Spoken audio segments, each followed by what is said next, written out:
अब इसने क्या जुल्म कर रखा है, जैसे दास ने बताया। और आपने इतिहास पढ़ा भी, हिमालय तीर्थ नामक पुस्तक में आचार्यों शंकराचार्यों द्वारा रची हुई है, केदारनाथ के द्वारा, वो सोसाइटी समिति के द्वारा प्रकाशित है, लिखी हुई है।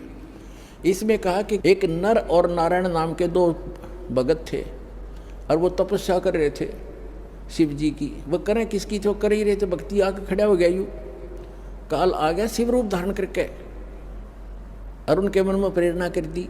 उन्हें जो मांगा वही बता दिया। वहाँ एक पत्थर का लिंग खड़ा कर दिया, अगले पूज लियो इसने।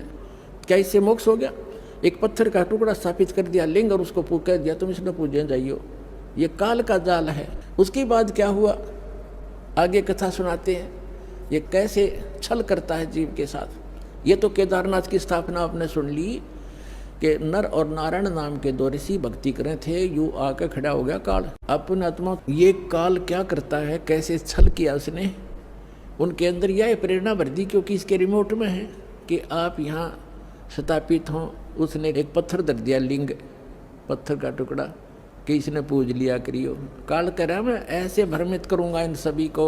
और इसमें यह भी प्रमाण दिया है कि वहाँ उसके दर्शन करने जाने वालों को लौकिक भी लाभ होगा इस लोक का, और उनको मोक्ष भी सहज प्राप्ति हो जाएगी। अब ये 15-20 हज़ार ने तो होगी मोक्ष प्राप्ति, वो मर गए बेचारे दब के दलदल में। तो पुण्यात्मा अब भी इतने ज़बरदस्त ठोकर लगी है मानव के, अब भी आंखें नहीं खुलेंगी। तो आपने भांग घनी पी रखी है काल की।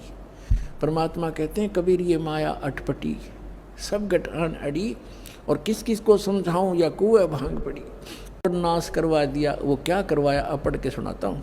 ये हिमालय तीर्थ पुस्तक, ये क्या है, ये प्रकरण पहले मौखिक सुनाऊंगा, आसानी से समझ में आएगा जो पढ़ा जाएगा। इसमें क्या कहा है कि एक समय जब ये पांचों पांडव और द्रौपदी सहित वहाँ और कुंती सहित हिमालय में तपस्या कर रहे थे,